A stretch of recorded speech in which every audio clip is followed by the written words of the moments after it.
Once again, welcome to Wings Online. അപ്പോൾ മക്കളെ നമ്മൾ 8th സ്റ്റാൻഡേർഡിൻ്റെ താജ്മഹൽ എന്നുള്ള പോയത്തിൽ നിന്ന് വരാൻ സാധ്യതയുള്ള കുറച്ച് ക്വസ്റ്റ്യൻസ് ഉണ്ട്. അതായത് പ്രീവിയസ് ഇയർ ക്വസ്റ്റ്യൻ പേപ്പേഴ്സ് ഒക്കെ നമ്മൾ നോക്കുമ്പോൾ ഏകദേശം ഒരേ ക്വസ്റ്റ്യൻസ് തന്നെയാണ് ഇവർ ചോദിച്ചുകൊണ്ടേയിരിക്കുന്നത്. നമുക്കറിയാലേ ഒരു പോയത്തിൽ നിന്ന് എങ്ങനെയാണ് ക്വസ്റ്റ്യൻ ചോദിക്കണേന്നൊക്കെ നമുക്ക് ഏകദേശം അറിയാം. അപ്പോൾ ആ ക്വസ്റ്റ്യൻസ് ആണ് നമ്മൾ ഇന്നിവിടെ ഡിസ്കസ് ചെയ്യാൻ പോകുന്നത്. നമുക്കറിയാം താജ്മഹൽ എന്നുള്ളൊരു പോയം ആരെക്കുറിച്ചാണ്? ഷാജഹാൻ പണിത ആ ഒരു ആഗ്രയിലുള്ള നമ്മളുടെ ആ ലോകാത്ഭുതങ്ങളിലുള്ള താജ്മഹലിനെ കുറിച്ച് തന്നെയാണ് ഈ പോയം. പേര് എന്താണ്? താജ്മഹൽ എന്നാണ്.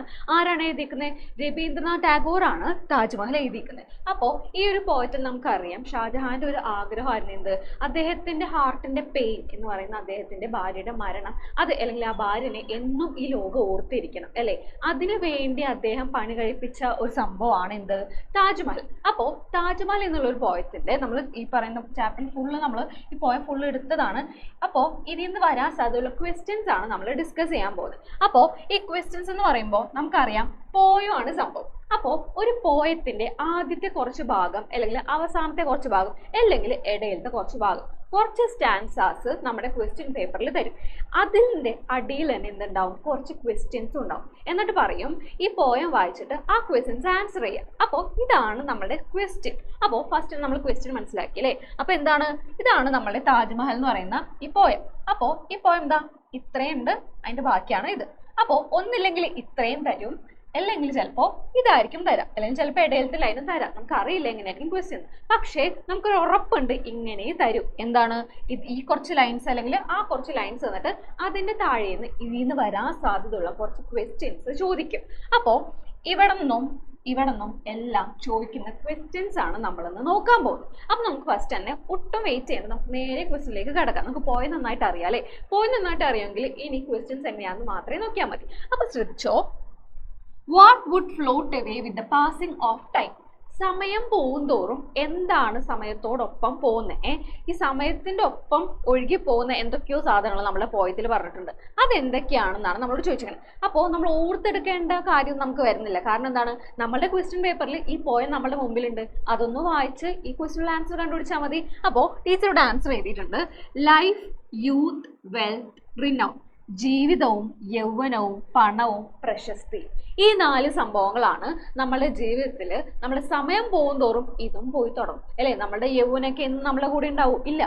കുറച്ചൊരു 10-25 വയസ്സ് കഴിഞ്ഞാൽ നമ്മൾ പതുക്കെ അങ്ങോട്ട് ഓൾഡ് ഏജിലേക്ക് പതുക്കെ നീങ്ങി തുടങ്ങുകയാണ്.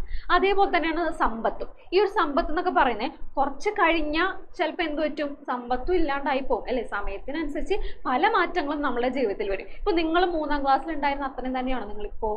ഇല്ല, നിങ്ങളിപ്പോൾ 8th സ്റ്റാൻഡേർഡിലായി. അപ്പോൾ നിങ്ങൾക്ക് അതിൻ്റെതായ മാറ്റങ്ങൾ സംഭവിച്ചിട്ടുണ്ട് അല്ലേ? അപ്പോൾ ഈ നമ്മുടെ പോയറ്റ് നമ്മുടെ രവീന്ദ്രനാഥ് ടാഗോർ പറയുന്നേ സമയം പോകുന്തോറും കുറച്ച് സംഭവങ്ങൾ പോകുന്നുണ്ട്. അതിൻ്റെ ആൻസർ എന്തൊക്കെയാണ്? Life, youth, wealth and renown. അപ്പോൾ ഈ 4 സംഭവങ്ങളാണ്. കാണാണ്ടൊന്നും പഠിക്കേണ്ട, പോയത്തിലുണ്ട്, ഓൾറെഡി നമുക്ക് അറിയുകയും ചെയ്യാം അല്ലേ? അപ്പോൾ പോയത്തിൽ നോക്കാം ഏതൊക്കെയാണ് ഫ്ലോട്ട് ചെയ്യുക ഈ പറയുന്ന സമയത്തോടൊപ്പം. സമയം പോകുന്തോറും നമ്മുടെ ജീവിതത്തിൽ നിന്ന് കുറച്ച് സംഭവങ്ങളിട്ട് പോകും. എന്തൊക്കെയാണ്? Life, youth, wealth, renown. ഇതൊക്കെ സമയത്തോടൊപ്പം പോകുന്ന സംഭവങ്ങളാണ്. അപ്പോൾ രണ്ടാമത്തെ question, what was the only dream of Shah Jahan? ഷാജഹാന്റെ ഒരേ ഒരു സ്വപ്നം എന്ന് പറയുന്നത് നമ്മളെ പോയത്തിൽ കുറച്ച് കാര്യങ്ങൾ പറയുന്നത്. കുറച്ച് കാര്യമല്ല, ഒരു കാര്യമാണ് പറയുന്നത്. എന്താണ് ആ ഒരു കാര്യം? നോക്കിയേ, ഷാജഹാന്റെ ഏറ്റവും വലിയ ഡ്രീം എന്തായിരുന്നു?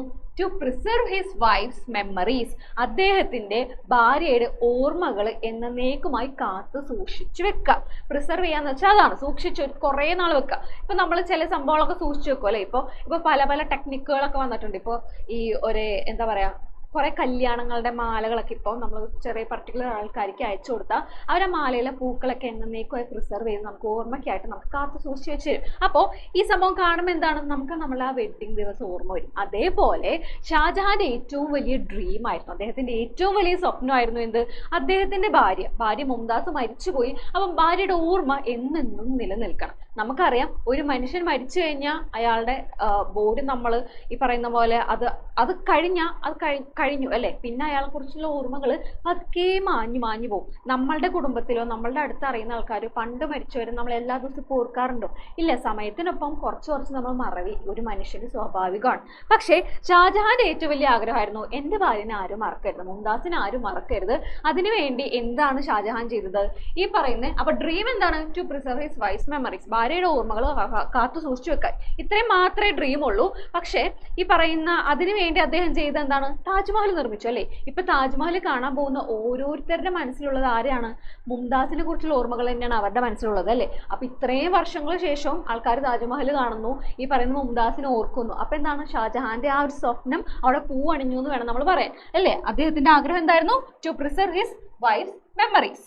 അടുത്ത് നോക്കാം, identify the phrase in the poem that shows the authority of imperial power. അപ്പോൾ ഈ നമ്മളുടെ ഈ പോയത്തിൽ ഒരു ഫ്രേസ് ഉണ്ട്. ഫ്രേസ് എന്ന് പറഞ്ഞാൽ നമുക്കറിയാം കുറച്ച് വാക്കുകൾ കൂട്ടിയുള്ള ഒരു സംഭവം, സെന്റൻസ് കംപ്ലീറ്റ് ആവില്ല, അതിന്റെ ഒരു പകുതി എന്നൊക്കെ പറയുന്ന പോലെ. അപ്പോൾ ആ ഒരു ഫ്രേസ് നമ്മൾ ഐഡന്റിഫൈ ചെയ്യണം ഈ പോയത്തിൽ. ആ ഫ്രേസ് എന്ന് പറയുമ്പോൾ എന്തിനെ പറ്റിയാണ്, that shows the authority of imperial power.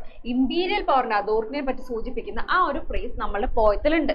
അത് ഏതാണെന്നാണ് നമ്മളോട് ചോദിച്ചേക്കുന്നത്. നമുക്കറിയാം ഏതാണ് ആ line, the harsh thunder of imperial power അല്ലേ. നോക്കിയേ, the harsh thunder of imperial power, the harsh thunder of imperial power. ഇതാ നോക്കിയേ, ഈ പോയത്തിൽ തന്നെ ആൻസർ ഉണ്ട്, അതുകൊണ്ട് നമുക്ക് കഷ്ടപ്പെടേണ്ടി വരില്ല. നേരെ ഇത് അവിടെ നിർത്താൻ അങ്ങോട്ട് എഴുതിയാൽ മാത്രം മതി, harsh thunder of imperial power. അതേപോലെ തന്നെയാണ് what according to the poet similar about imperial power and sunset. അപ്പോൾ ഇമ്പീരിയൽ പവറിനെയും സൺസെറ്റിനെയും കോമൺ ആയിട്ട് എന്തോ ഒരു സംഭവം ഉണ്ടെന്ന് പോയത്തിൽ പറയുന്നുണ്ട്. ആ സംഭവം എന്താണെന്നാണ് ചോദിക്കുന്നത്. അപ്പൊ ആ സംഭവം എന്താണ്, both will fade away as time passes. സമയം പോവുന്തോറും ഈ രണ്ടും, ഇമ്പീരിയൽ പവർ ആയിക്കോട്ടെ പിന്നെന്താണ് സൺസെറ്റ്, ഈ പറയുന്ന സൂര്യാസ്തമനം ആയിക്കോട്ടെ, സമയം പോകുന്തോറും അതും അങ്ങോട്ട് ഇല്ലാതായി പോകും. ഈ പറയുന്ന നമുക്കറിയാം സൺസെറ്റ് എന്ന് പറഞ്ഞാൽ നമ്മൾ പറയും ഒരു 6:30 ആയിരിക്കും സൂര്യൻ അസ്തമിക്കുന്നത്. ഈ സൂര്യൻ അസ്തമിക്കുന്ന ആ ഒരു സംഭവം 6:30 ആ ഒരു സമയത്ത് മാത്രമേ ഉള്ളൂ. അത് കഴിഞ്ഞാൽ ആ വെളിച്ചം അങ്ങോട്ട് പോയല്ലേ, ആ ഒരു ശോഭ ഉണ്ടാവും ആ സമയത്ത്. അതൊക്കെ കുറച്ച് സമയം കഴിഞ്ഞാൽ അങ്ങോട്ട് ഇല്ലാതാവും. അതേപോലെ തന്നെയാണ് ഇവിടെയും പറയുന്നത്, ഇമ്പീരിയൽ പവറും അതേപോലെ തന്നെ സൺസെറ്റിനും കോമൺ ആയിട്ടുള്ള സംഭവം എന്താണ്, both will fade away as time passes. സമയം പോകുന്തോറും രണ്ടും ഇല്ലാതായി പോകും.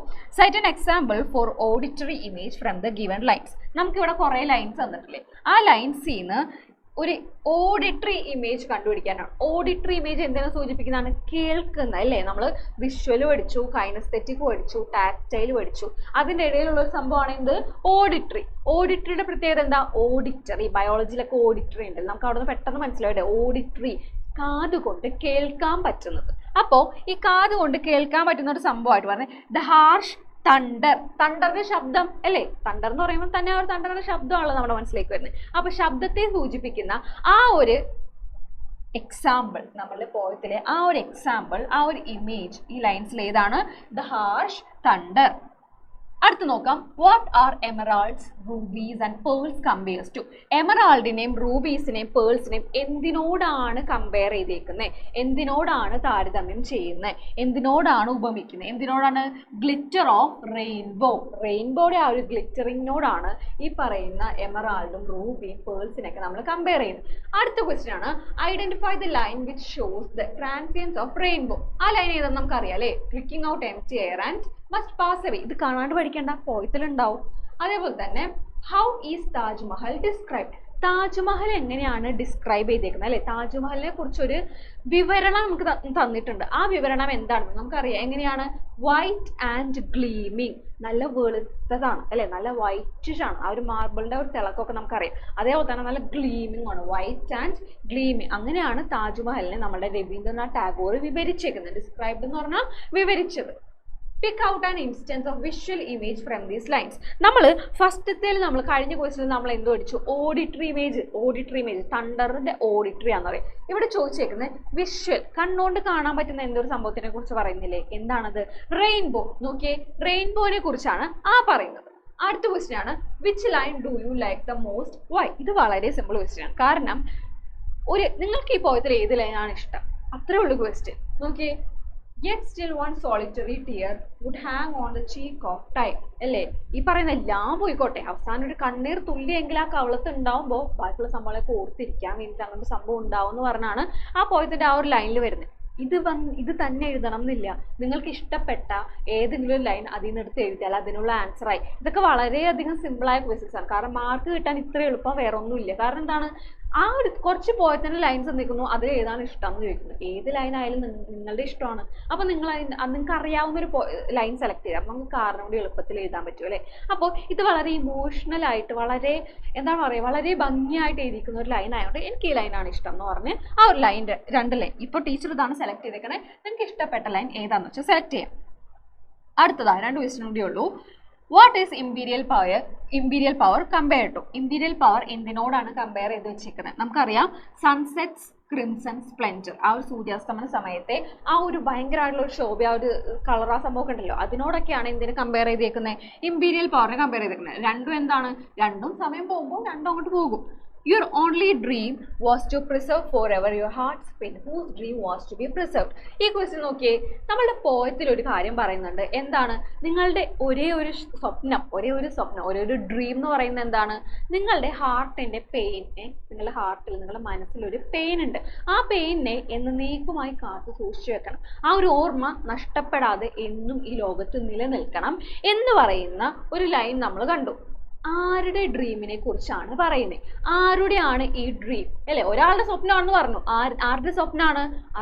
നമുക്കറിയാം അല്ലേ, ഷാജഹാന്റെ സ്വപ്നമാണ്. ഷാജഹാന്റെ സ്വപ്നത്തെ പറ്റിയാണ് നമ്മൾ പറയുന്നത്. ഷാജഹാന്റെ വൈഫിന്റെ ആ ഒരു മരണം അദ്ദേഹത്തിനെ വളരെയധികം വിഷമിപ്പിച്ചു.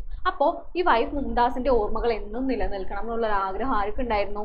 ഷാജഹാൻ ഉണ്ടായിരുന്നു. അതിനുവേണ്ടി എന്താണ് പണി കഴിപ്പിച്ചത്? താജ്മഹലാണ് പണി കഴിപ്പിച്ചത്. അപ്പോൾ ഇത്രയാണ് ഈ പോയറ്റിൽ നിന്ന് വരാൻ സാധ്യതയുള്ള ക്വസ്റ്റ്യൻസ്. പോയം തരും, അതിൽ നിന്ന് എടുത്ത കുറച്ച് ക്വസ്റ്റ്യൻസും തരും. ഇത്രയും ക്വസ്റ്റ്യൻസ് ഒന്നും വരില്ല, ഒരു 4-5 ക്വസ്റ്റ്യൻസേ വരുള്ളൂ. അപ്പോൾ ആദ്യത്തെ ഇത്രയും ലൈനാണ് തരണമെങ്കിൽ ഈ ഭാഗത്തു നിന്നുള്ള ഒരു ക്വസ്റ്റ്യൻസേ വരുള്ളൂ. അപ്പോൾ ഇവിടുത്തെ ഓഡിറ്റർ ഇമേജ് ചോദിച്ചാൽ ഹാഷ് തണ്ടർ ആയിരിക്കും. ഈ ഭാഗം ചോദിക്കുമ്പോഴായിരിക്കും നമുക്ക് എന്ത് തരാൻ സാധ്യത? Visual imagery. കാരണം റെയിൻബോനെ പറ്റി ഇവിടെയാണ് പറയുന്നത്. ഇതൊക്കെ എമറാൾഡ്, റൂബീസ്, പേൾസ്, അതിനൊക്കെ റെയിൻബോനോടാണ് കമ്പയർ ചെയ്ത് വെച്ചിരിക്കുന്നത്. ആ ഒരു സംഭവം, അങ്ങനത്തെ ക്വസ്റ്റ്യൻസ് ഒക്കെ ചോദിക്കുള്ളൂ. അപ്പോൾ ഇതൊക്കെയാണ് ബേസിക്കലി താജ്മഹൽ എന്നുള്ള ഈ പോയത്തിൽ, ടാഗോർ എഴുതിയിട്ടുള്ള താജ്മഹൽ എന്നുള്ള ഈ പോയറ്റിൽ നിന്ന് ചോദിക്കാൻ സാധ്യതയുള്ള ക്വസ്റ്റ്യൻസ് ആണ് നമ്മളിപ്പോൾ പഠിച്ചത്. അപ്പോൾ എല്ലാവർക്കും കിട്ടിയില്ലേ? ഇത് വളരെ സിമ്പിൾ ആണ്, കാണാണ്ട് പഠിക്കേണ്ട കാര്യമില്ല. അതാണ് ഇതിന്റെ ഏറ്റവും വലിയ ബെനഫിറ്റ് എന്ന് പറയുന്നത്. കാരണം കാണാപ്പാഠം പഠിക്കേണ്ട കാര്യമില്ല, എല്ലാം പോയത്തിൽ അതിന്റെ ആൻസേഴ്സ് ഉണ്ടാവും. അതിനൊന്നും മനസ്സിലാക്കി വെച്ചാൽ മതി. മനസ്സിലാക്കി അതൊന്ന് അങ്ങോട്ട് എടുത്ത് എഴുതിയാൽ നമുക്ക് ആ മാർക്ക് ഷുവർ ആണ്. 5 മാർക്കെങ്കിൽ 5 മാർക്ക് ഷുവർ ആണ്. ഓരോ മാർക്കിന്റെ ക്വസ്റ്റ്യൻസിനാണ് കൂടുതൽ സാധ്യത. ഇപ്പോൾ നിങ്ങൾക്ക് ഇഷ്ടപ്പെട്ട വരി ഏതാണ്, കാരണം ഏതാണ്, അങ്ങനെയാണെങ്കിൽ ചിലപ്പോൾ 2 മാർക്കിനായിരിക്കും ആ ക്വസ്റ്റ്യൻ. അതൊക്കെ പക്ഷേ എളുപ്പമാണ് അല്ലേ. ബാക്കി എല്ലാത്തിനും എന്താണ്? ബാക്കിയെല്ലാം വളരെ സിമ്പിൾ ആണ്. അപ്പോൾ ഇത് പെട്ടെന്ന് തന്നെ നമുക്ക് തീർക്കാവുന്നേ ഉള്ളൂ അല്ലേ. അപ്പോൾ സമയം കൂടി ശ്രദ്ധിക്കണം, കുറച്ചും കൂടി കൂടുതൽ എഴുതാനുണ്ടാവും 8th സ്റ്റാൻഡേർഡ് ആകുമ്പോൾ അല്ലേ, കമ്പയർ ടു 7th സ്റ്റാൻഡേർഡ്. അപ്പോൾ എന്ത് വേണം? കുറച്ചുകൂടി സ്പീഡപ്പ് ആവുക. ഈ ക്വസ്റ്റ്യൻസ് ഒക്കെ എളുപ്പമല്ലേ, നമ്മൾ പ്രതീക്ഷിക്കുന്ന ക്വസ്റ്റ്യൻസ് ആണല്ലോ. പ്രതീക്ഷിക്കുന്ന ക്വസ്റ്റ്യൻസ് ആവുമ്പോൾ നമുക്ക് പെട്ടെന്ന് അങ്ങോട്ട് ആൻസർ ചെയ്യാം. അപ്പോൾ ഇതിനൊക്കെ വളരെ കുറച്ച് സമയം എടുത്തിട്ട് ബാക്കി എല്ലാത്തിനും കുറച്ച് നറേഷൻ അല്ലെങ്കിൽ റൈറ്റപ്പ് അല്ലെങ്കിൽ ക്യാരക്ടർ സ്കെച്ച്, അവിടെയൊക്കെ നമുക്ക് കുറച്ച് നേരം ഒന്ന് ചിന്തിക്കണം. ഒരു എന്താ പറയുക, കോൺവെർസേഷൻ, ഒരു ഗ്രാമർ പാർട്ട്, അതിനൊക്കെ കുറച്ച് ചിന്തിക്കണമെങ്കിൽ നമ്മൾ ഇവിടെ സ്പീഡപ്പ് ആണ്. ഇവിടെ സ്പീഡപ്പ് ആയാലാണ് അവിടെ ഒന്ന് ചിന്തിക്കാൻ പറ്റുക. അല്ലെങ്കിൽ ഇവിടെ ആദ്യത്തെ ക്വസ്റ്റ്യൻസ് ആയിരിക്കും ഇങ്ങനത്തെ, കുറച്ചൊരു പാരഗ്രാഫ് ഒന്ന് ആൻസർ ചെയ്യുന്നതും പോയിന്റ് ഒന്ന് ആൻസർ ചെയ്യുന്നതൊക്കെ ആദ്യത്തെ ക്വസ്റ്റ്യൻസ് ആയിരിക്കും. അപ്പോൾ അവിടെ നമ്മൾ പതുക്കെ എഴുതിയ ബാക്കിയുള്ളത് എഴുതാൻ സമയം ഉണ്ടാവില്ല, അല്ലെങ്കിൽ ചിന്തിക്കാൻ സമയം ഉണ്ടാവില്ല. അപ്പോൾ നമ്മൾ എന്ത് ചെയ്യണം? ഇവിടെ നിന്ന് നല്ല ഫാസ്റ്റിൽ എഴുതി പോവാം. അപ്പോൾ അത്രേ ഉള്ളൂ ഈ പോയം. ഈ പോയത്തിൽ നിന്ന് ഇത്ര ക്വസ്റ്റ്യൻസ് ആണ്. ഇനി ബാക്കിയുള്ള പോയായിട്ട് നമുക്ക് അടുത്ത വീഡിയോയിൽ വരാം. അപ്പോൾ താങ്ക് യു സോ മച്ച്. എല്ലാവരും നന്നായിട്ട് പഠിക്കണം കേട്ടോ.